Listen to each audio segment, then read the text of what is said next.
Good morning, Greater Cincinnati, Northern Kentucky, the United States, and the world. My name is Eric Ellis. I'm the president and CEO of Integrity Development Corporation, and I want to welcome you to another of our weekly installments in Diversity Conversations. Now, my good friend and brother Tommy Lewis is not with me today, but Tommy, I went out and got two guests, man. You know, it takes two people to fill the shoes of Tommy Lewis, but I've got two outstanding individuals, guests that are going to join us today. And I'd like them to introduce themselves. Lola, why don't you start by introducing yourself? Hi, everyone. So my name is Lola, of course, but first name's really Elizabeth Adebayo. Lola is what people know me by based on my middle name. And I am a digital marketing consultant and e-commerce consultant for Cardinal Health. Awesome. And then I have another familiar face. So if you look over there and you look back over at me real quick, you might see a little bit of similarity there. I've got my young dad. Yeah, my name is Ethan Ellis. I'm a singer-songwriter and college student, currently studying communications. So yeah, a social media influencer and all those type of things. Right. I asked him, could he bring some of his fans over to my show? No. For me, they get up a little later in the day. But I'm gonna get what I can. A later broadcast of this. And we have our community that will be joining us here this morning. And I'm telling you, community, we got one for you today. Because we got these millennial, a Gen Zer, and together they're gonna give us all the answers that you all have been hearing from them for the last 2 decades. But I'd like to start by just sort of reflecting on the week. And so Lola, will start with you and just talk about the last week, you know, what went well for you. You might talk about it either professionally. How long has it been since you got the job? You may talk about it personally. We had Thanksgiving. What's on your mind? How was the week? Yeah, so week's been great so far. So actually, yes, I did start this role back in October. So it's been a little bit over a month now. We've been working from home, which has been convenient. As we can see, you can live in a world where everyone works remotely and still drive revenue and increase. So that's perfect. You know, we're just trying to keep quarantine. The pandemic is still going on. Thanksgiving was virtual for me and a lot of my family members, but we're grateful. You know, we made it this far, right? Through 2020. Right. Ethan, how was your week? My week was pretty productive. I spent mostly all week just catching up on assignments and actually networking. So honestly, every week is a new challenge, trying to figure out this new canvas of social media and what that means during the pandemic and post-pandemic. So trying to create sort of a template for how I would like to organize my social media presence that will affect me now and after the pandemic is passed. What are some of the places on social media, Ethan, that you spend most of your time? Most of my time, I would say pre-pandemic, because I think I'm starting to get more into strategy nowadays. But pre-pandemic, it was more entertainment, you feel me, catching up on the latest news, what's going on, current events. Just recently, me and my friends have started looking into how to become content creators and what drives people to come to our pages and look for the information that we're putting out. So that's been interesting to navigate these last couple months. Okay. Lola, why don't you talk about your job and what you do for Cardinal Health? Because I'm going to ask each of you to sort of weigh in on, are there things that you know that you've learned from the things that you're doing on social media that could be helpful? But Lola, why don't you just talk about your job and what you do there? Yes, thank you. So pretty much my main role is to serve our business units internally in their communications digitally and the campaigns that they create specifically through email marketing. And so a lot of what I'm doing is creating communication and rhetoric all around the idea of how do we create business with new leads? How do we sustain business relationships that we already have? So it's a lot of business to business jargon, the graphics, things of that nature, just creating those designs. So I'm always trying to talk to my colleagues who technically are my clients about what exactly does it really take to get someone to be enticed into opening your campaign? What keeps them going? What are the things that we should say? How should we say it? And things of that nature. Okay. Ethan, what about you? What have you learned from the social media spaces that you operate in? You say you all are working on becoming more content creators and garnering people's interest. What are some of the things that you're doing to help make that happen? Some of the things that I've started doing is just trying to implement every part of the social media platform that you are on. So this is one of the more interesting things I learned. The more that you interact with the features that an app has placed for the people that are on the app, the more the app will push you in your content. So if they come out with new features, like you can message all your friends at once, or like now we do group FaceTimes, whatever that new app feature is, the more you interact with those new features, the more they're likely they are to push your content, because they like seeing people who are proactive with what's going on in the new space. Okay. Sure. That is very interesting. So why is it important for my generation to become engaged in social media? Or is it over for us? Just go, y'all can just tell the truth. Go ahead, tell the truth. I would say it's definitely not over for you guys. I mean, we see that even most adults are on Facebook. Most adults are social media users. And just because they don't move platforms as much as the younger generations do, they are still very much on the internet, very much trying to stay in the know. So the more that you are on it, the more potential you have to spread awareness for whatever business that you are trying to gain traction to. Right. Lola, talk about a landing page and how that translates into entrepreneurs and other people that aren't a part of Cardinal Health. Talk to us about you sort of branding. What does that mean? Yeah. What does it look like? What would it look like for individuals? Yeah, so I think, in the world that I live in, which really is that email marketing world, people forget. We sometimes look at email marketing like it's so outdated, like who's really opening their emails, when in reality, that is the quickest way to actually garner business. It doesn't cost you anything as an entrepreneur to create emails through various service providers like MailChimp or Salesforce Marketing Cloud. It's free, right? You can create these email templates. And the whole point of it is, how can I really entice you out of the plethora of emails that come to you every single day? How can I entice you to click on this email through this subject line, get you to engage with my content? And once you click on that, right, it takes you to a landing page. Slow down. Sydney, I'm talking too fast. Okay. I got a little bit older audience here. I was with you, Lola. I was with you. Okay, right. I got a little bit of older audience here. Got it. What I want you to do, give us the ABCs. Okay. So people are trying to put emails out there, and you said something that I thought was really interesting. How do you get people to become interested in clicking on an email that you're sending? Give us 2 or 3 practical things that the average older person could also hear and understand. Yes. Okay. So think of it just one. First, here's the biggest thing. What are the needs of the demographic that you're trying to target? Okay. That's the first thing, right? Know your consumer. Don't just know what they're wanting to buy, but know how they communicate. What is the lingo, the rhetoric that they use amongst each other? And then understand what their concerns are. That would be like number 2 is, what are their needs? What are their concerns? What are their fears? And understanding what their buying habits are. Because a lot of times in the world of email marketing, the goal is to turn this interest that you have, getting you to click on this email, into money, right? That's the goal. We want you to buy a product. We want you to be engaged.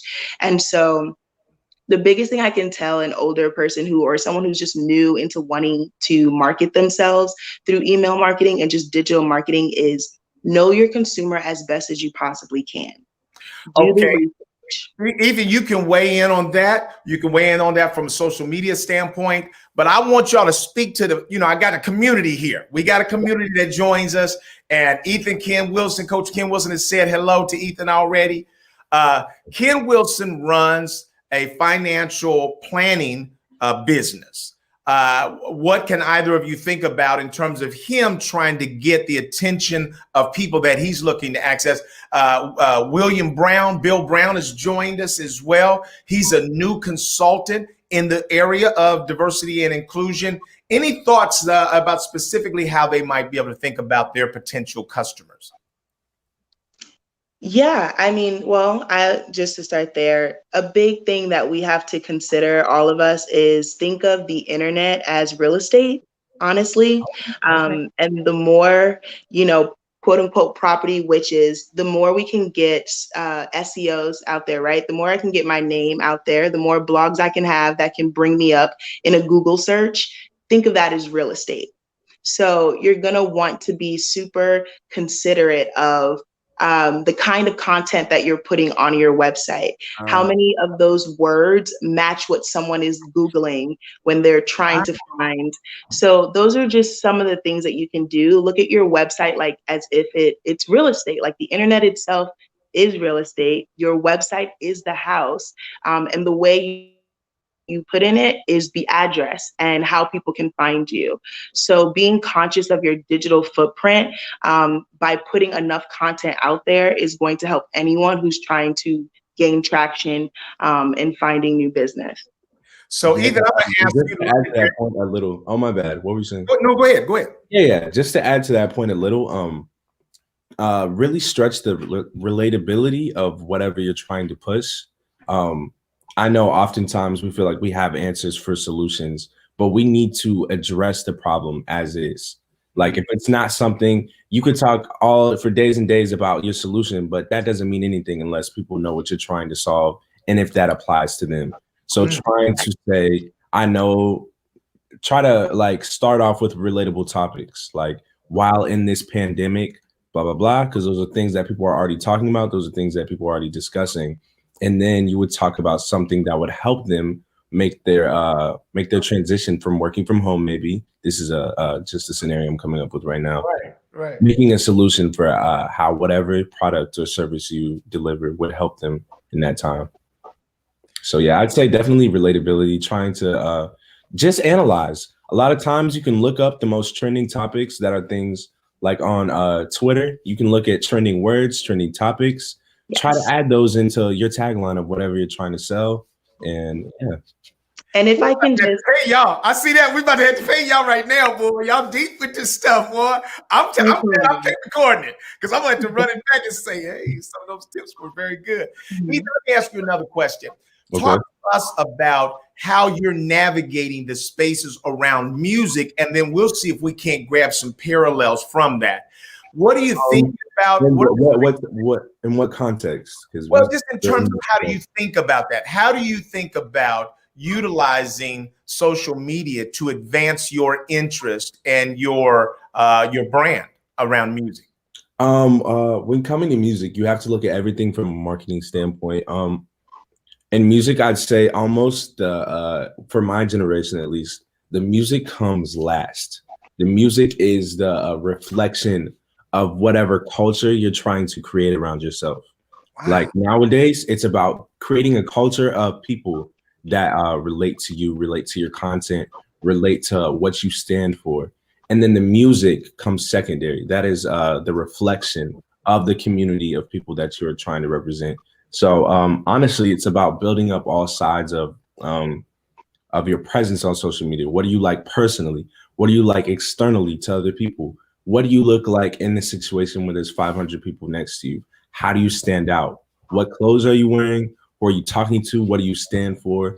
These are the things that people grab onto first because there's just so much music nowadays. You can go anywhere. I can listen to Stevie Wonder. I can listen to Beyonce for years. Why should I care about you? And today people want to see a reflection of them. So they want to see what they represent through culture. And so basically me, if I was trying to be an active artist, I'm trying to be more of a songwriter right now, but if I would want to be an active artist, I would have to post things that are very culturally relevant, make videos that are culturally relevant, wearing clothes that are culturally relevant. And then the more relevancy I have with the people around me, the more they'll gravitate to my music and to my sound. So I'm gonna ask you one more question, then Lola, we're coming to you to weigh in. So just get ready. You're on deck. I know all this is off topic. Excuse me. No. It's right on topic because we're learning some things. So let me ask you this, Ethan. If you were to think about doing an analysis, we haven't done the research. Lola's big on research. I love research too. But what percentage of the person that you see is the genuine who they are, and what percentage of that is a sort of an avatar, a creation of what people are trying to present? I think I would say maybe about 9% of people just get on the internet, post what they think, feel, and just that works. I'd say about 9%. And then the other 91% of people, in my opinion, some of them are just completely made up.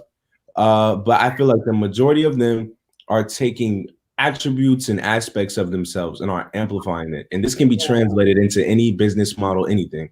You have to take the most sellable, relatable part of yourself and amplify that to a degree where it makes people want to draw back into you.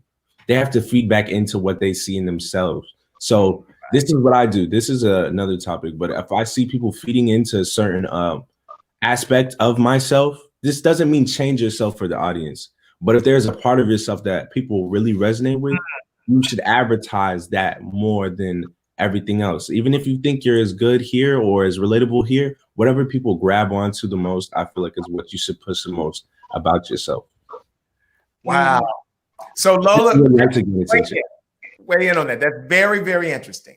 That is. I mean, I agree with that. And it honestly just reminds me that in a way, we all are our own corporations. That's how we are operating now, is as individuals, we're creating digital footprints and we're branding ourselves in a way like as if we ourselves are the product that we're selling, right? You are the product. And we are the product. That's essentially what we are. And we know that social media platforms, the reason why we're able to use their platforms for free is because they're getting something out of our actual buying habits. They're getting something out of our patterns and behaviors. So it's really interesting that you say, like, if you see something that your consumer is gravitating towards, expound on that, and use that to continue to garner more views and more clicks. I think that's true. So I totally agree with you. So here's someone we know pretty closely, and I would say that this is probably a generational comment. What's your reaction to the comment, "It sounds so inauthentic"? To the inauthenticity, I would say you're not really being inauthentic, rather than just pushing the attributes that people can latch on to the easiest. It doesn't mean that you're changing yourself for your audience or that you're going to begin to be inauthentic to who you are, but it's just the parts of who you are that resonate with the most people is something that you're going to want to play up. I think that into just to add, Ethan, I think that almost is pretty much what we do when we go into a job interview, right? Like that's what we do when we know that we're in certain girl, bring it back to our generation. So, right. I mean, we have to look at it that way, is we play up the things that we know are going to garner just more interest. When I'm in a job interview, I'm not going to give you the personal side of me, who I am on the weekends all the time and how I am, necessarily with my friends. I'm going to show you more of those professional skills. I'm going to hone in and converse about the skill sets that I've gained over the years in digital marketing and how I can increase your company's revenue. All of those things. Is that who I am 24 hours of the day? No, I barely talk about digital marketing when I'm with my parents and my family, but I know what my audience wants, right? When I'm at work, I give them what they want. When I'm at home, I give my family what they want, and so on and so forth. I think for me, the thing that always has to come into mind is knowing who you are at the core and not forgetting that, not switching out your core self for your branded self. We have multiple brands that we show across the board, right? We have different masks, different roles that we play, but do you know who you are at the core? That's powerful. So Ethan, let me come back to you and ask this question, and Lo, you can weigh in on it as well. So what is it that you are trying to achieve with an audience? So my sense is that people are trying to build audiences. They're trying to build followers. What is it that they get from that or for that? It depends on what your goal from the audience is. Do you want money? Do you want attention? But I think the ultimate goal for anyone is to build a relationship with their audience. The relationship at the end of the day, I feel like the money and the likes and all that is just, again, a reflection of what the relationship you have with your audience is. How much are you resonating with people? How many people are you resonating with? So if you focus on responding to people that comment on your post, emailing people back, thank you, personally. Talk about things that you've seen about them that they may have told you in confidence. Not in confidence, but talk about things that they may have told you in a conversation, excuse me. People like to hear a reflection of what they have told you, to basically show them that you are really listening to what they are saying. And that will begin to build a relationship with your audience and with your customers. And the stronger your relationship is, the more support you're going to garner. So I got a question that I know my audience is waiting to hear the answer to. Cool. So let me ask you both this question.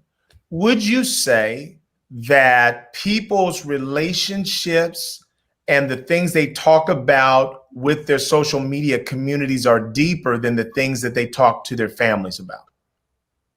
I'll let you respond, Lola. I think that honestly depends, right? We know that there's a lot of nuance to that. The internet is not a place all the time, specifically social media is not a place for nuance. We talked about that a little earlier. So when you ask the question, do we have conversations that are more deeper and connected on the internet than we do with our own families? It's a possibility that we do. We know that there are forums and platforms, right, that are centered around some of the subject matters that we feel uncomfortable to converse about with people face to face. We also see where people can be bold and say things because it's digitally spoken versus the conversations that you would have in person when you know that that person can find you and where you live, right?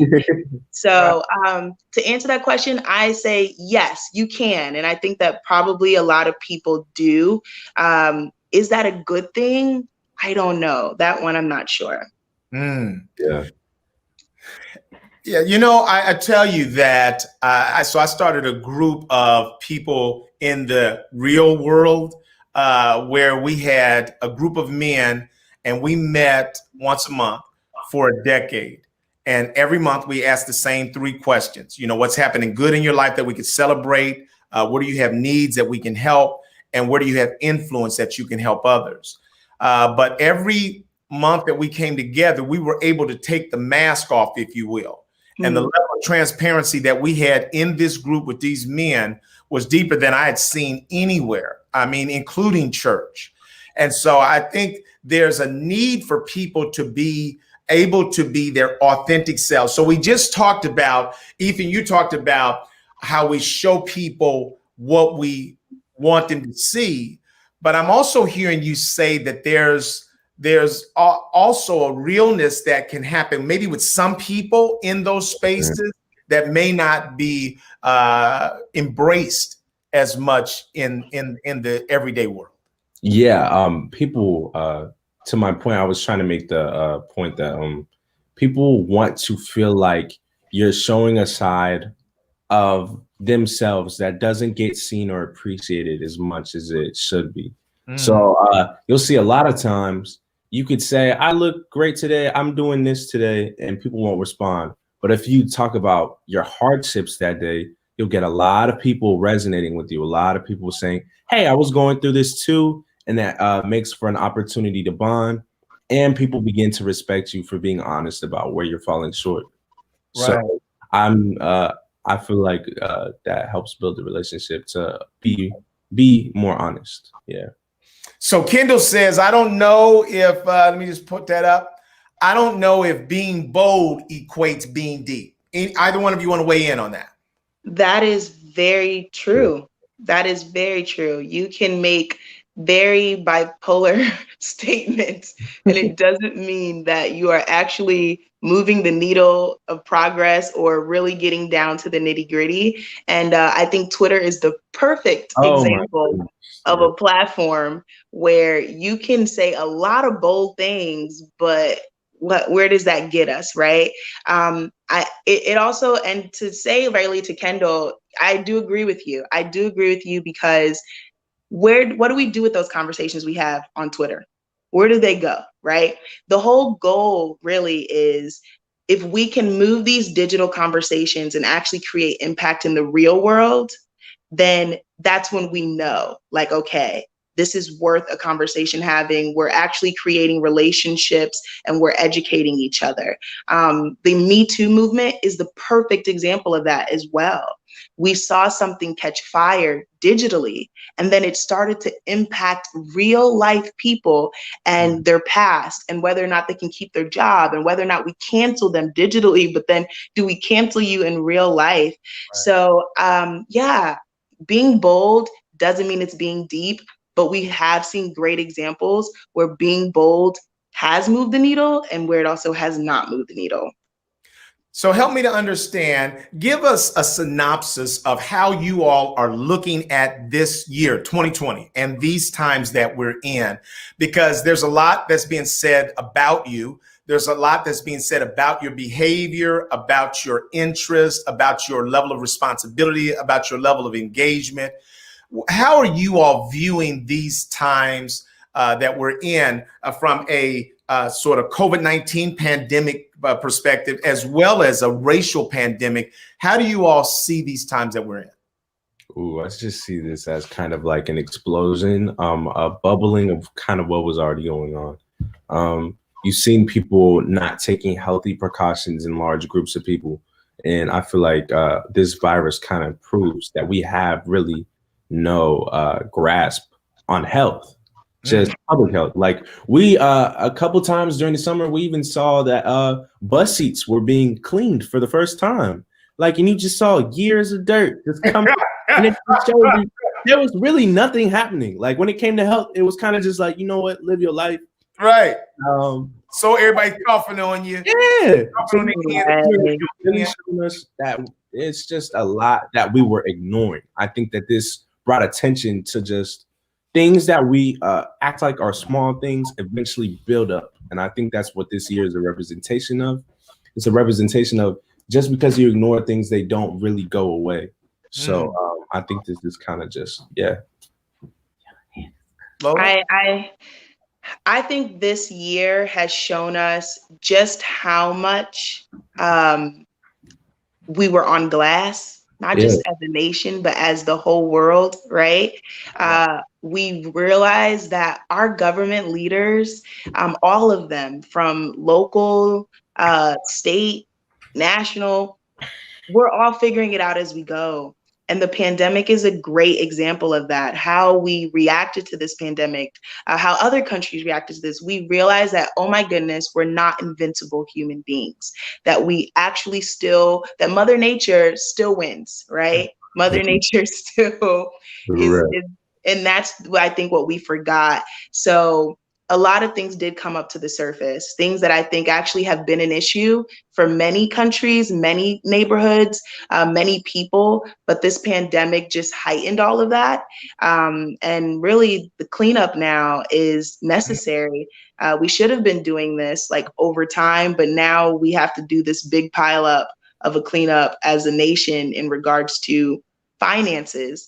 We have to ask ourselves, like, if this happens again, what am I going to do? What if they don't give another stimulus check? You know, we have to ask ourselves a question of, wait a minute, is, you know, working remotely and educating my children remotely the way to go? Like maybe like, and then we have to ask ourselves another question of, well, what if you don't have internet access? We don't look at having internet as a privilege, but there were many people in many neighborhoods who did not have access to computers to be able to educate their kids, right? So there's a lot of new questions that are coming up that have actually been here for a while, but we didn't have to face it right on, and now we do.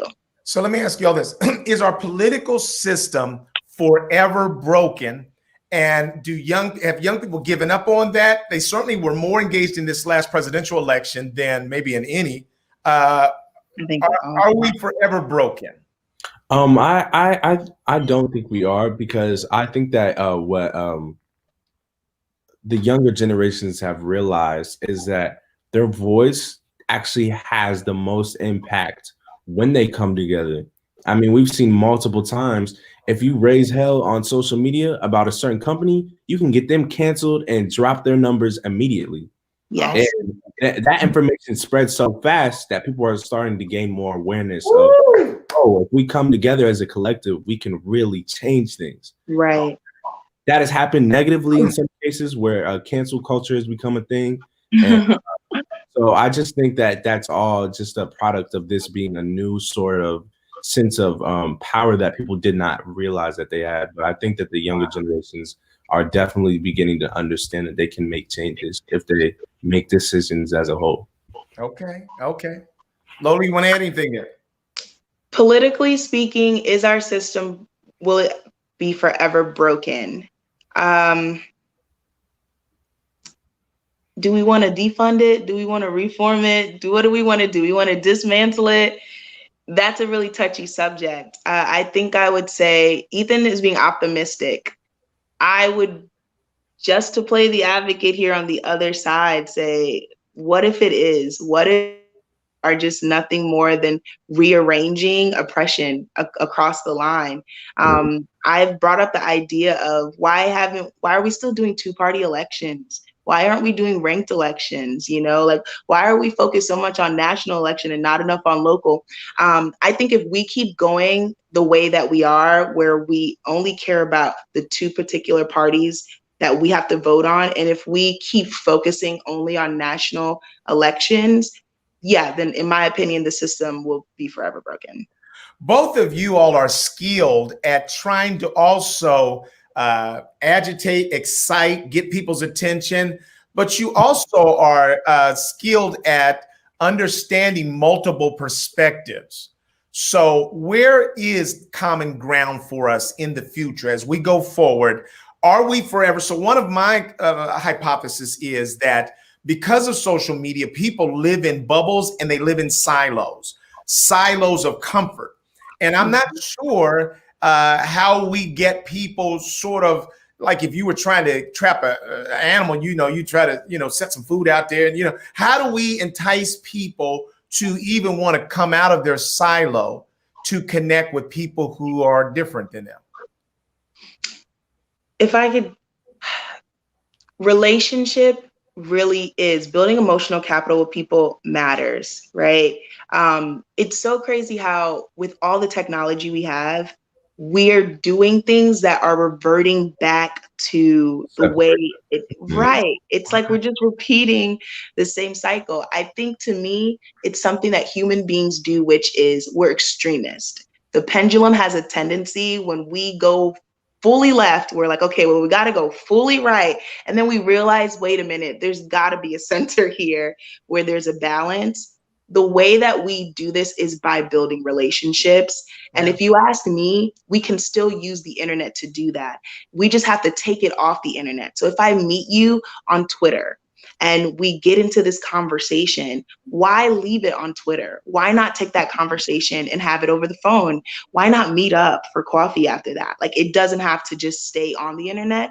We can just use the internet to initiate these conversations to help us build relationships. Mm-hmm. And I think we need to have more advocacy for making a conscious choice to leave your comfort zone, and the benefits of leaving your comfort zone and what that can do for you and what that can do for your community. Because right now, you can already see algorithms are already doing it. They're building filter bubbles for you to live in. Right. I mean, most obviously, I think for me, I've seen is on TikTok, they have a thing called a For You page.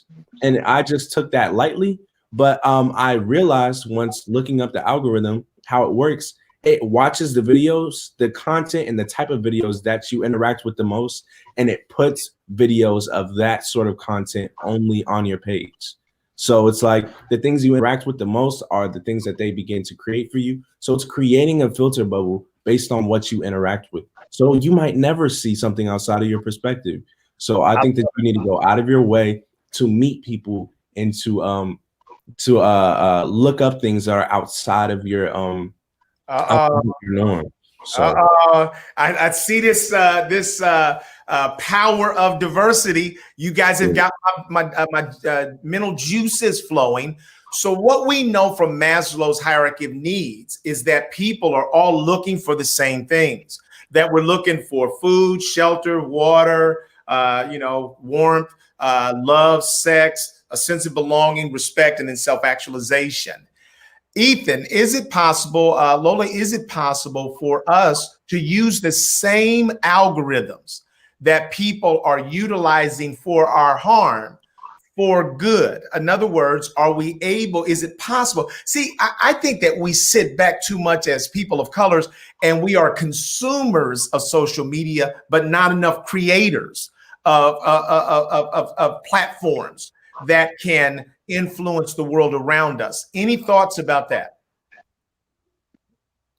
If we're speaking about being creators of platforms, you're right. We talk about the good old boys club in the tech industry. Diversity and inclusion is the buzz phrase, the buzzword, right? This idea of how do we get more diversity in Silicon Valley? So yeah, you're right. We have a lot of great ideas as people of color, and we should be creating more platforms. To speak to how do we use those analytics for our good, the truth of the matter is all of these platforms are created to generate money. That's it. And the truth is we have to ask ourselves, like if you go to your Explore page and you keep seeing a certain kind of content, the first question we have to ask ourselves is why am I so drawn to that? There's a lot of psychology to these analytics. And the thing that we don't converse about is why am I more drawn to negative content, or why am I more drawn to fashion versus food? Or ask ourselves these questions, because we really could learn a lot from ourselves just from looking at the analytics that social media platforms give. Also, to add to that, we need to make a conscious decision to set time limits to how much we are on social media. Because whether you believe it or not, social media makes it makes you believe that it's something you need to be a part of.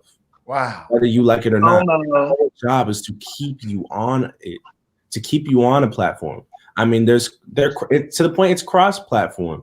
Facebook will track you from this app to the next app. How do you use this app? I mean, the data literally is intermingling. I think Lola can speak more on this.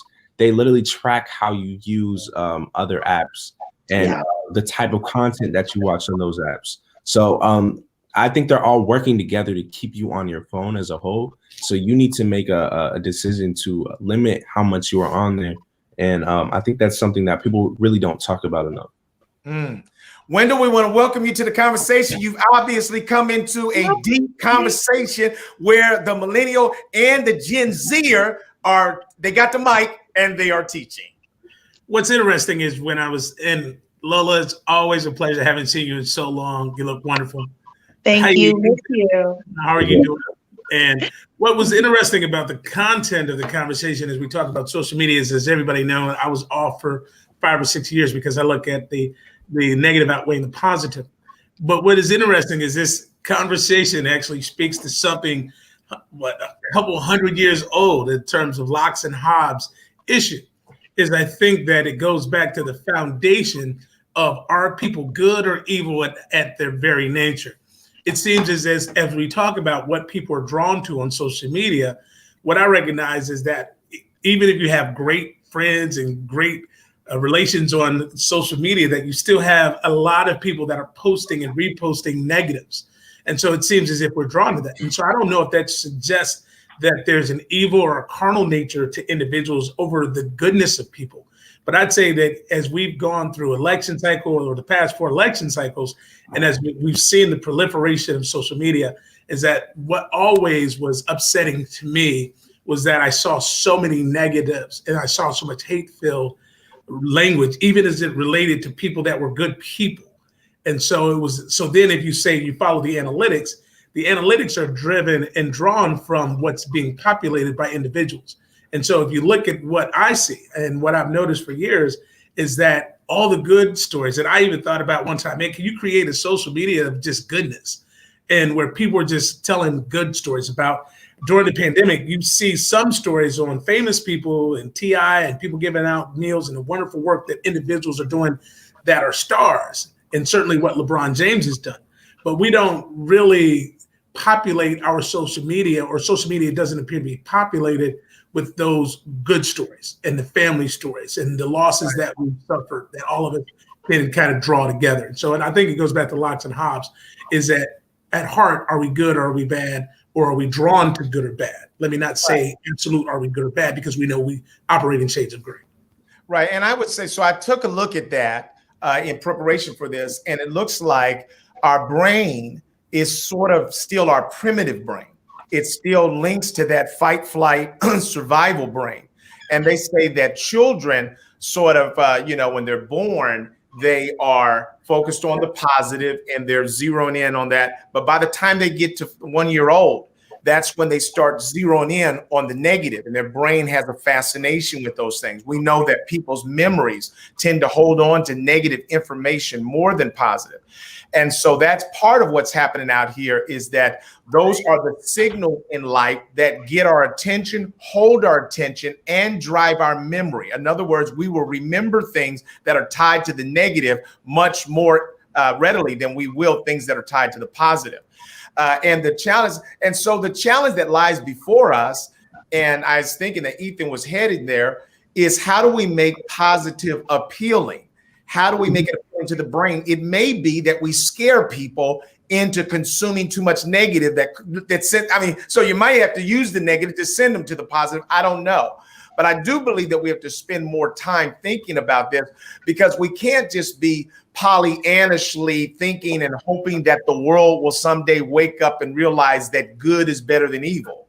I think as long as people are making the kind of money they can make on keeping us hyped up on the negative, we're going to keep losing that battle. Yeah, but I'd say if you look at TikTok, for example, that's a huge media platform that tends to be lean toward the positive. People dancing, people singing. Yeah, it's good one. Non-traditional people taking opportunity to do things. So I'd say that there are platforms that we can see that we are having success. And so then even when I look at Ethan's Instagram, and Ethan's very positive on his Instagram with the music. And so I'd say, Eric, that what we have to do is find and identify a stream of ties that bind us together that are positive. So I'd say that the more information, as you talk about, and how the brain is developed, we have to inundate our brains with positives and good messages. And it has to come from every direction. So I'd say, as much as everything, is we just have to make sure that for every what we perceive to be as a negative, that we look at all the positives. But if you look at video games, I mean, all of that is violence. I mean, the most popular video games, it seems like, that are violent, people killing, people out there on missions to kill. And so I'd say that we spent a lot of time glamorizing the negative. And so then that becomes a conditioning process. So I'd say we have to then on the converse side, is that we have to now glamorize the beauty and the wonderful world and the true goodness inside of people. We have to glamorize that as well. Right. So young people, I want you to weigh in on Judy's comment here. Do you think your individual networks have changed, grown cross-culturally compared to older generations, or do you still have mainly monocultural friend groups? I think that is super interesting. On one hand, I want to say yes. I think that our circles and networks are more diverse, but then hitting back to what Ethan had spoke about earlier in regards to how the algorithm shows you what you're more drawn to, it's almost like we're reverting back ourselves into just having this singular line of view of my friends who align with this ideology or only look this way. And that's because of the algorithm. Like, it's showing me more of what I look like or what I want. So that is a very interesting question. But do I think across the board that millennials and Gen Zs, studies technically show that yes, we definitely have a network that is more diverse and culturally inclusive. Yeah, I will definitely agree with that. I think that whenever we're forced to be around other people, those connections happen immediately. You begin to realize that cross-culturally, you might have more in common with these people than you do with people in your own culture. Right. So I think that because of these algorithms, they try to show you, honestly, you. They try to show you a reflection of yourself and people who look like you. They try to show you. I think that their goal is that if they can find content that most closely relates to you, that it's something that you're going to want to see. When in reality, that's not true. I'm very fascinated with different cultures, so I go out of my way to try to find those people. So I think that back to what I was speaking on earlier, you have to make an active decision to be a part of these other cultures, to follow these pages where you might not see as many people that look like you, but that stand for the values that you also agree with and believe in. So I think that people just need to be smarter about how they use social media. I think most people get on and you don't think of it as I have to go out and search for what I want to see. People kind of just let it happen to them. They just sit there and scroll and see, hey, what's everyone else talking about? What's everyone else? But you need to make an active decision to what Uncle Wendell was saying, posting positive content. Like if you're just saying, oh, I want to see more positive content, but you're not making positive content, then you're not really trying to make a change. You're just saying, oh, it's something that I wish would happen, but whatever. Let somebody else do it. You have to actively go out and make those changes that you want to see in your own page. So let me go to a couple other questions, not about social media now. I want to go to some generational questions. I think this will be very helpful for us. Give the top 3 values that your parents have given you that you agree with. And then I'm going to certainly ask you the top 3 values or challenges that we've passed on to you all. Ooh, Ethan, you want to start with that? I think mine's going to be the most biased, so I'll let you go first. Your dad is on the line. And your mama's messages. Exactly, right? That is so funny. I would say top 3 values that my parents passed down. Number 1, compassion, for sure. Compassion is number 1. Second is hard work, like just being hardworking. And I would say the third one is faith, like my moral, religious, spiritual beliefs. So those top 3. And then do you want us to wait on the reverse? Yeah, hold on. Yeah, just hold on to that one. Ethan, and then when do I have you weigh in on it as well? I'll say top 3 values. I'll say is also faith. I'll say humanity. Making sure that by all means, I look at everyone as human. I don't look at them based on their actions, but based on who they are as a person and what I believe should be expected and what my duty is to respect each person, period. Also, I'll say, what is the top value? I'll give you 2. Right. Okay. Wendell, how's that different from what we took away from our parents? Well, I'd say for me, at least for the first 13, nearly 14 years of my life, after that, I was raised by wolves. I'd say for the first period of time that certainly giving, that we looked and had a family based on giving. We had a strong moral foundation. And so I'd say that was huge. And from our father, I'd say critical thinking. And so our father challenged us early and often to be critical thinkers. And so I think that naturally provided a foundation for us as a family to continue the diversity and inclusion and equity and inclusion work that we've done. Eric for now over 30 years and myself for now over 20 years. So I'd say those are probably the top 3 for me. Right. Yeah, I would say that it was certainly the value of caring about people, the importance of family. I think that was really pushed very hard. And standing up for yourself. And I think that all of us, if you meet any Ellis, that is what we do. We're going to debate and take a stand for ourselves. On the other side, Lola, what are some of the values that your parents get that create challenges for you, or things that they try to pass on that you feel like you may shift some of those in your generation and how you operate as an adult?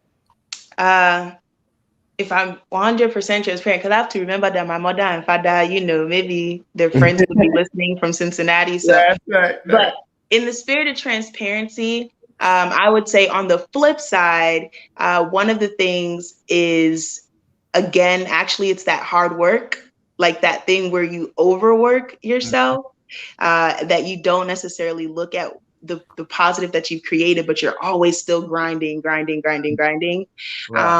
I would say the second thing is just being risk adverse, where it's crazy how like we could come from a whole nother continent to America. That's such a huge risk. But then once we're here, my parents are not Lock in. Right. They're like, don't do anything that's like gonna veer off, and don't take too many risks. Like that's the second. And I guess I would say the third is, which is interesting because I find myself to be emotionally intelligent, but I would say sometimes the lack of being as emotionally involved is the third. Yeah. Right. Ethan, I'll turn off my camera if I need to. Your camera's not the problem. It's going to be here forever. I just think that something negative. I'll say like I think I'm more willing to take a little bit more risk than you guys were. I feel like you guys were focused on stability, and I grew up kind of focused on creativity. And while that is good, I think that in some ways that may have affected me negatively, as to where I feel like I don't go, ooh, let me get my bread and butter together before I try to go down these artistic revenues. But something else, I think that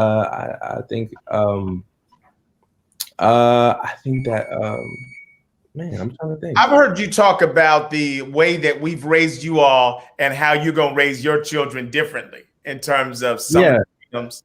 I think in terms of like structure and stuff like that, I feel like for my kids, I want to build more of a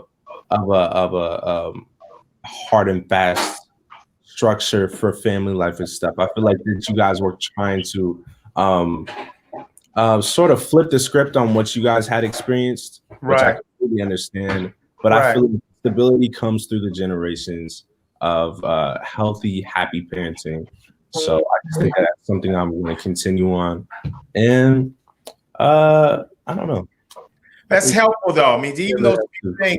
And I tell you, we have to be in a place where we can hear from you all those values that have been useful and those things that we've passed on that have not been as useful. I think sometimes I don't know how good a job we do of fully listening to you all. I think and allowing you to grow up and to be independent and to fully respect your thinking. I think sometimes we miss that. I think that we're so busy sometimes trying to be parents and still be the, up here, that we're not listening well enough from what you all have to contribute, both to our own family. I mean, I've learned so much here today, that I don't think that we've taken enough time to hear your voices. And I think that's something hopefully you'll do better than we did. Wendell, you want to weigh in on that? Yeah, sure. So I'd say in our household, and see, even that it's not a benefit necessarily, but when you are parentless, we don't have to worry about offending our parents. Right. So we do have an advantage here to be without throwing them under the bus as Lola did. Your parents went right. So I'd say for what Eric would know is that probably the negatives or the not so positive would be the level of competitiveness. My father had very distinct roles for all 5 siblings. And so that I think was an opportunity for us in our one. Second, I didn't know, and Eric might have, and all 5 of us had disparate experiences as siblings. Right. I don't know about the love thing. I mean, we weren't held, coddled, there was none of that fuzzy stuff going on in our household. So that's the thing that I've seen change with my siblings. Eric, especially, I mean, he cried to the drop of a dime over all of his kids and his family. I mean, he's the crybaby of us, and I'm the Cancer. Go figure, the Taurus is the one crying and the Cancer isn't. And so I'd say that was one. And I'd say that to Ethan, I'd say for the safety thing, that we looked at only one route. Our father looked at education as the only opportunity out. He didn't necessarily look at the arts and other opportunities. Maybe, but again, he had us in silos. Right. So he didn't look at I was going to be the football player, George was going to be the doctor, Eric was going to be the business person. And so he had very distinct roles for us. But I'd say that those were probably the opportunities. But the loving thing is what we fortunately were able to certainly grab a hold of. And I think we got that through our grandmother. And so we went back another generation because she loved us more than anything in the world. I would say, yeah. So I don't think we learned enough about how to say I love you. We didn't learn enough about intimacy. We didn't learn enough of that from our parents. But I would say we didn't learn how to argue in healthy ways either. Oh, no. Thank you. So we learned how to use sarcasm and, indirect, sort of superiority kind of debate, putting people down sort of, but indirectly and acting like it's a joke. All of those, dysfunctional kinds of ways of disagreeing. And we learned to debate as sport. And so for us, it was intellectual jousting. And so we sort of learned a lot about how to intellectualize everything and sort of spar with people in ways that you may not always fully recognize how challenging you are to situations and how you're always seeing what's not been said. And you're seeing beyond what they made a point, but they didn't see this point, So it's all that kind of. Well, how do we combat that type of thinking? Man, I'll tell you. Number one, you have to see its negative impact in your own life. And so when you're around other professionals that didn't come up like that, and you start getting critical feedback that says, why are you doing that? Then all of a sudden you say, hey, maybe that ain't the best way to operate. And then by the time you learn it, you try to tell your kids, hey, that's not the best way to operate. They say, too late, man. You already gave it to them. And so what I do now is that I want to be in as many respectful, peaceful environments. That's where I want to be. And I literally physically remove myself from environments that have too much conflict in them. And yet I have to learn how to use my verbal skills to request the better way. Mm-hmm. And I think that if we never take time to make ourselves vulnerable, we didn't learn how to do that. I did not learn how to make myself vulnerable. It was always, I'm okay. I got this. I can make it. I can withstand anything. I know how to keep getting up. I know how to fight back. And I just think that's, it's not true. It's not honest, and it's not healthy. And what I've learned, and I've learned this from God, that if you don't learn how to be a good receiver, then you're never going to be a good giver. In other words, giving in many ways is prideful. Receiving is humble. Yes. And it humbles you. And so I've needed to be in the weak spots of needing to receive, not just receiving when somebody just wanted to give me something. No, receiving because I needed it. And I've been there for years at a time. And that was helpful. That was a helpful experience for me. It's just like golf window humbling us, Yesterday and today. We humbled some this afternoon. Yeah, thing we love about golf. Can I ask everyone, how do we go about self-checking ourselves? Because I feel like that is the healthiest, most efficient thing to do, is to stop yourself throughout the day and check up on how you're doing, check on the conflicts you may have been in that day. How do we go about stopping ourselves actively? Because sometimes I feel like you can talk about that and make it seem as nice and as pretty as you want it to be, but when it comes down to it, things like that don't come second nature to us. Right. So here, let me jump in because I have to go to a drive-by funeral service. Yeah. But I think, Ethan, both your father's comments land back on what Lola had mentioned in reference to his emotional intelligence. Within emotional intelligence are every element that we're talking about. We're talking about accurate self-awareness, self-control, social awareness, social influence, and empathy. So as you look at going through your day and having those opportunities and those challenging and often difficult conversations, which is a great book, by the way, and I'm in it, that I think that you have to have people around you that are also willing to be informants. So you have to have people in your circle that are willing to give a pause and give you honest feedback. And so I think if you surround yourself with comprehensive, and as we talked about your generation having more culturally diverse relationships, because of globalization, because of technology and everything, the world is small, that you have to take advantage of those people that you believe in. And it doesn't matter who they are, is that there's going to be a consensus about you and your character. It doesn't matter if that person's out there robbing and stealing, or if that person's a saint, or if that person's a doctor or a lawyer. Everyone's going to have a perspective on who you are as a person.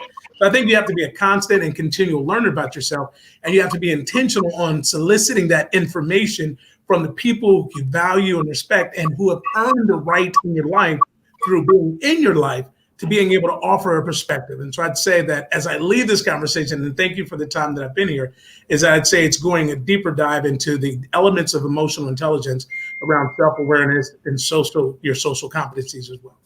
So, and what I would say, can I ask you, Lola, can I ask you how hey, we guys, I got to get out of here. I got to go celebrate a life real quick. Right. Okay? love you. Yes. Love Lola and Nova. See you, and Lola, when you come back to Cincinnati. Bye. Yes. Yeah, back to my question, Lola. How do I want to ask you, how do we normalize those situations? Because I feel like in our generations, we're starting to see people who feel more offended from asking about their personal lives, telling people about themselves, even when it's necessary. So how do we combat that in this new climate that me and you are in with our generation? I love that question. I feel like we really live in a world where everyone is the fixer, right? We're really good at telling people like what you need to do is A, B, C, D. Right. But something that really felt heavy to me in my spirit this year was, what if I get on camera and I talk about me? You mentioned this earlier about how people want to connect with each other, right? On those vulnerable things, and they want to see a reflection of themselves. But what if I criticize myself, not in a toxic way, but what if I get on these platforms and I actually speak about what I've learned, what I'm trying to do to grow, versus being the person who's like, well, what we need to do is ABC. Because oftentimes what I notice is when people use that specific line or word track to say, you need to do ABC, they're really talking to themselves too, right?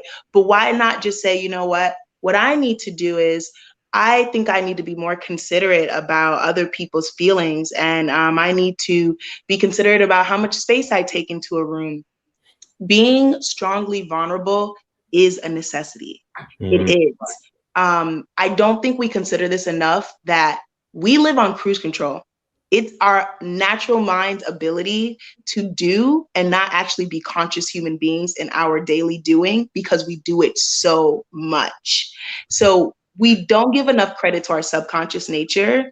And I think that the best way that we honestly can start to create safe spaces is, don't freak out when someone comes to you, right, about something they're going through, even if it sounds crazy.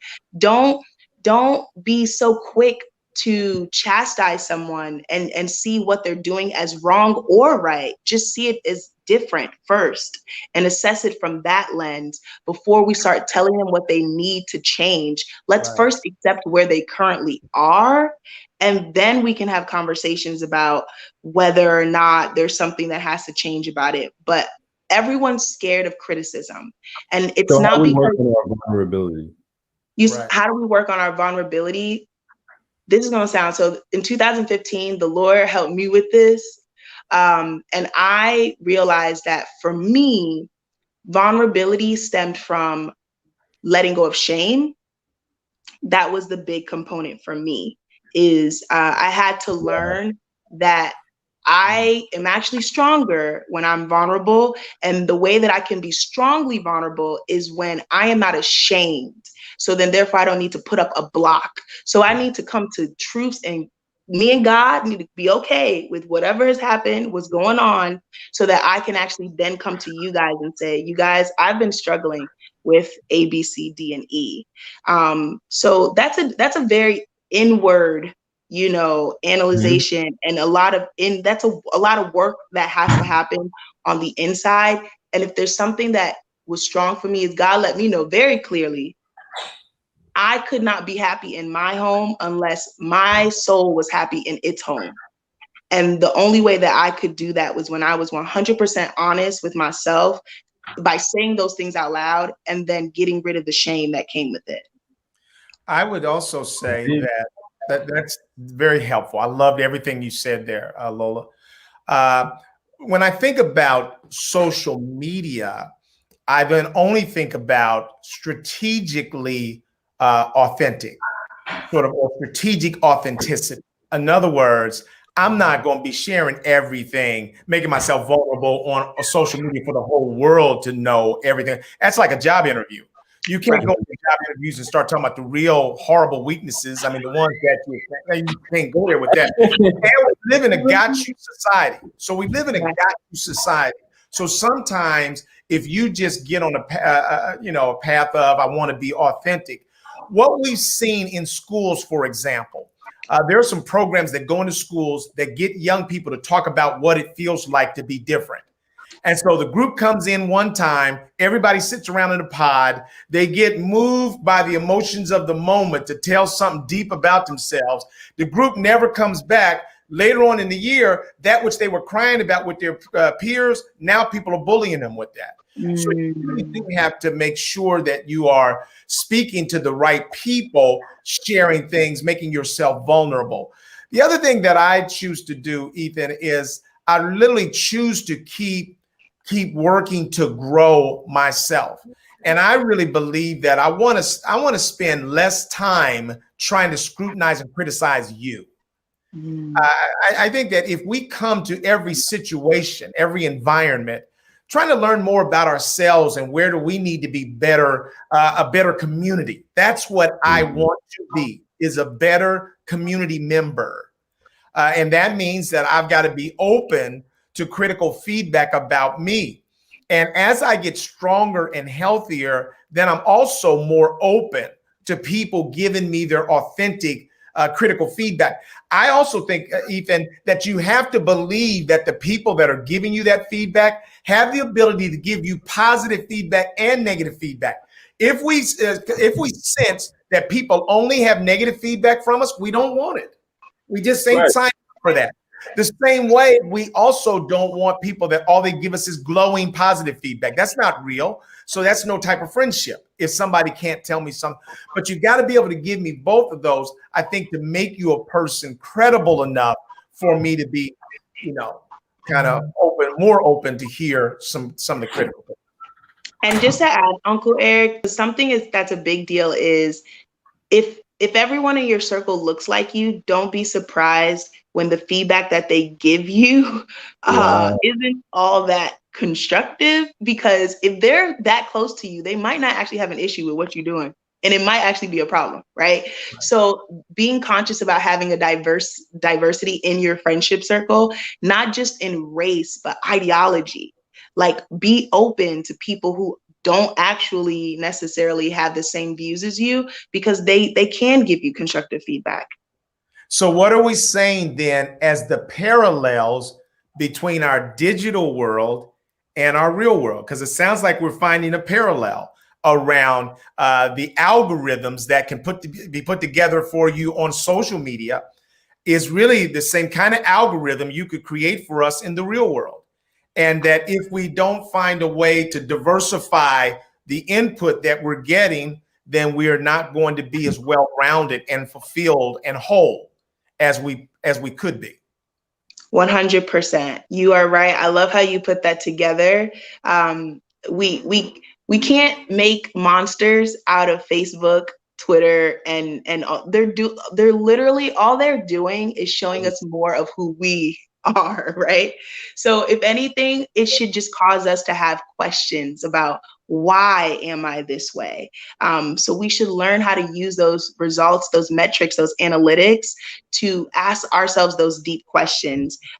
Because if you ask me, those silos that we live in on the internet, that's essentially the same silos that we live in the real world as well.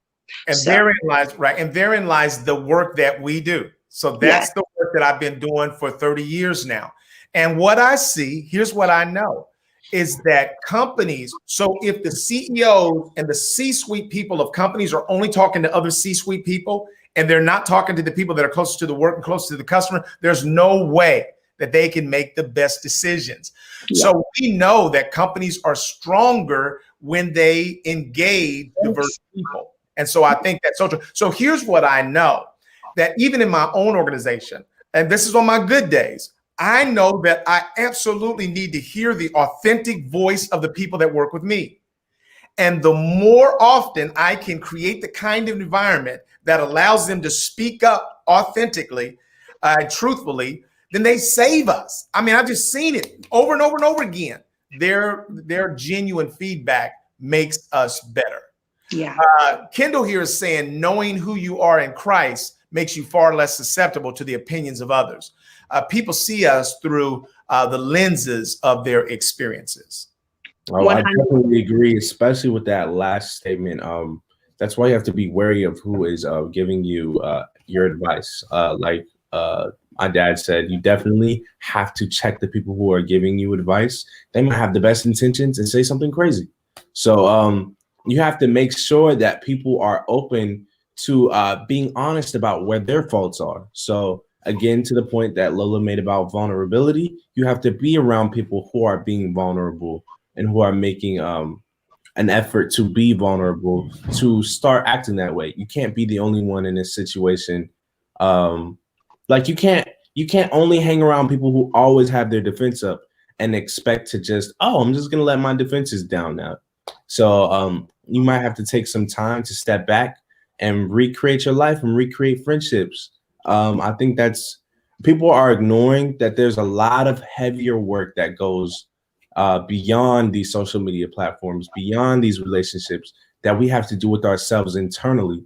It might show up as a little problem here, but it might be the result of a big problem going on internally about who you're surrounding yourself with.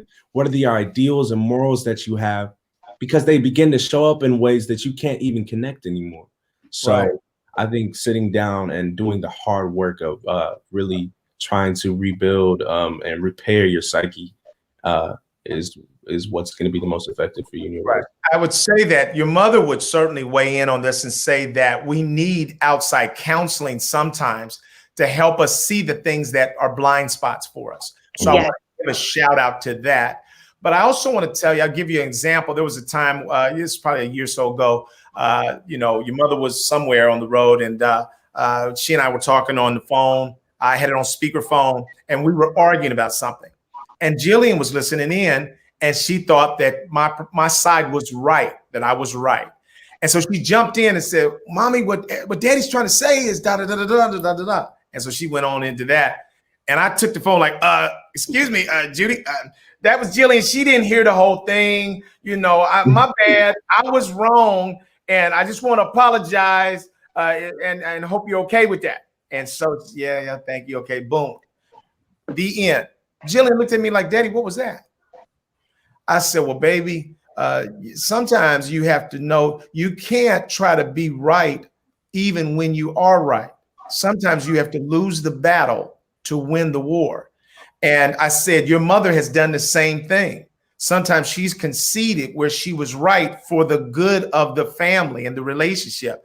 Jillian looked at me like, oh my goodness. I'm so glad I saw that. I thought whenever you were right, that you kept pushing to the end. And even I think this is what happens in our family too often, is you have too many people thinking they're right and pushing to the end, and not enough people that are willing to concede, even if I might be right. And I believe that sometimes based on birth order impacts that. When you're the youngest, you're like, well, I'm always the one conceding. I'm tired of that. I'm not going to keep being the one conceding and everybody feel like they can just run me over. If you're oldest, then it's like, hey, people think they can just run me over, And so you get all these different dynamics. And I really believe that humility is a big part of what's needed, and some vulnerability. And I think that our fear is that if I'm vulnerable, that the people that are closest to me will take that as weakness and run me over. My question to you all is how can parents help facilitate that in ways that don't just make us additional people taking sides? Lead by example. What you did, that's the best way to do it. You could tell us, right? But there's a difference between learning a lesson from a head space and learning a lesson from a heart space. And oftentimes the best way that I can something can resonate with me is when I see the actions of somebody else. It helps me. to actually walk it out when I've seen someone else walk it out. But that means that the homework for parents is to do that work themselves of understanding when they need to give up the battle, when they need to choose to think about lose the battle for the sake of the war. I just recently I had asked one of my boys to do something and he didn't jump to it, and I went old school. I just really went old school. And when you go there, like as much as I do, you go there. It's hard to pull me off that wall when I've climbed it. I'm out there. And literally, I was not in a position then to give an apology. I was on my rightness. Right. And all of my paradigms, all of my beliefs about how right I was. And I walked away. And then it took your mother a day to tell me another part of the story and how what I did impacted my child. And I heard it. And I'm so grateful. That's where I think the God part comes in. Right. You cannot hear without God sometimes helping you to hear. She shared that with me and I heard it. I was able to go back with a genuine apology that came from the heart and came fully loaded with tears, big, gigantic crocodile tears, because I don't want any of my children to miss how infinite my love is for them, because I've taken a hard position that I wasn't willing to retreat from. And so I'm just grateful. I think sometimes age helps that maybe, but I want to be able to do that faster. And I want to be able to model that more often, because I don't think that the clock is all the way run out, but I think that we got some makeup work to do in order to model that, because if that's what I want to see in my children, then I've got to model it a lot more. Yeah. And I think that is the best thing that you can do, is just model your life based on how you want to see other people around you live. Because you get to a point where, especially in our family, everyone's an adult at this point. There's nothing really more you can teach people. You can aid, you can help here, but I think what you can do the most is encourage people to become the most efficient version of themselves by not telling them what to do, not forcing them to do anything, but sort of explaining the benefits of what their lives could look like if they were to do this, if they were to take these routes, and then letting people fail. I've seen a lot of times where moms let me fail on my homework assignments, and I'm like, okay, well, next time I need to ask for help quicker. And then next time an assignment comes up, hey, I need help. I need to do this. So, living your life based on how you want to see other people live it, I think, is the best, most efficient thing you can do, because people can only take so much feedback, positive or negative. At the end of the day, they need to do the hard work to become accepting to that feedback, because you can give people all the information, all the numbers in the world. If they don't want to become that person and they aren't ready in a space and aren't doing the hard work to become that person, it's not, no matter how much good advice you're giving them, if they're not open to accepting it, there's really nothing you can do. Let me ask you. Yes, go ahead, Lola. I just wanted to interject that there's a fine balance with that as well. And that is accepting people for where they are. Right. Yes. It's not always going to be that the people around you are going to see what you're doing and adopt those same things. And that is 100% okay. And I think that the idea of living that life just so you can teach other people isn't the goal either. The whole point is living that life so you can be a better person. That the idea of teaching other people ought to come second to the fact that you're learning yourself, right? That shouldn't be the first thing. Is I'm going to do all these good things so that the people around me can adopt it. Then that means that it's not genuine to your heart. That means that you're only learning it from a head space, but you're not actually learning it from a heart space. So when we stop thinking about how we're going to teach other people and tell them what they need to do and show them, but rather just live these values for ourselves because it actually benefits us, then we see the effects of how it actually impacts other people's lives in a much more positive and less critical light.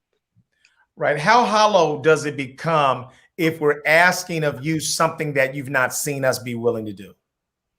Oh, it becomes almost deafening. I mean, it's like when you see a fat, lazy PE coach who ain't never lifted a weight in their life, ran a mile in their life, sitting there like, all right, do it again. You like the motivation, even if it gets done, the motivation is zero to do it again. So by doing the hard work internally, I think your results and self-efficiency and truthfulness will begin to show for itself, to the point where you don't have to really talk.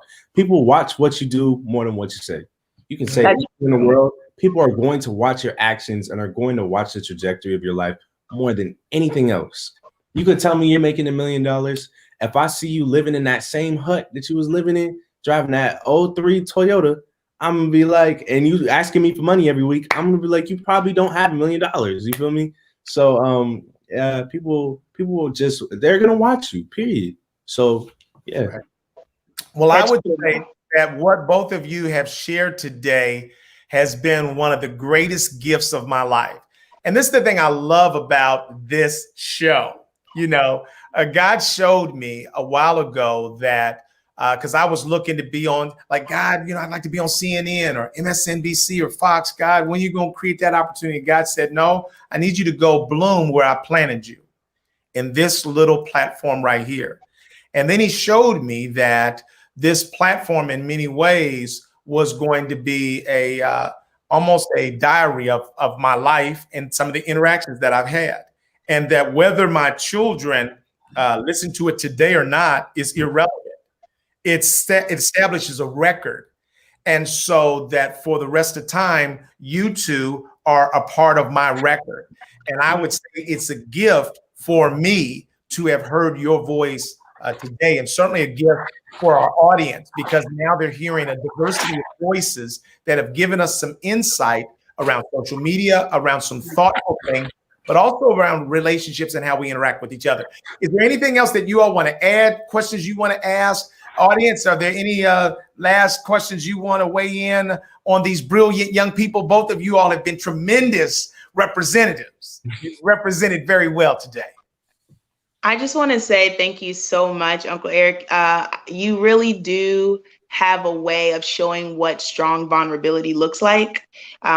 You have a heart, which it helps me to remember that humility is what the Lord needs from us a lot of times in order for him to do the work that he wants to do in us.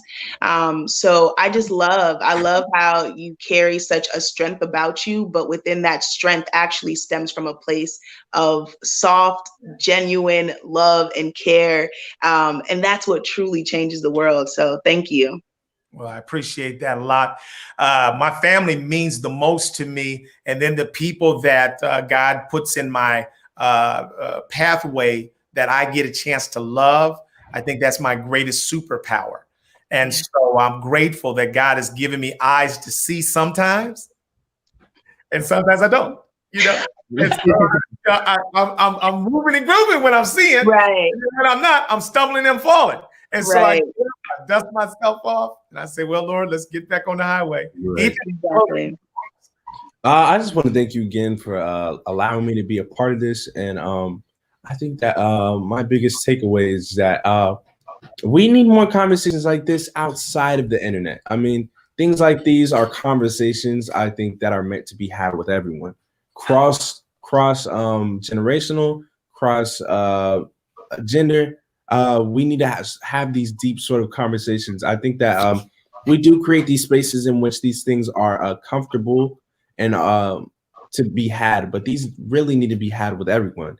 These are the types of conversations that weave together generations of people to show you that even though you think you're in this giant bubble, I'm the same person as you. Like we are really each other in different realities. Like if I were to grow up as Lola, I might live my life like Lola. So I think these conversations show us that we're not really as different as we think. So I think that this is a big takeaway for me. Right. For this Thanksgiving holiday, I can tell you how thankful I am. I'm moved right now greatly by each of you and your brilliance. And I'm just so grateful that I haven't had a chance to see that, and that people that have tuned in with us today have had the opportunity to hear that. I love both of you. Take care. Yeah. Bye. Thank you. Have a good one. Everybody. Bye now.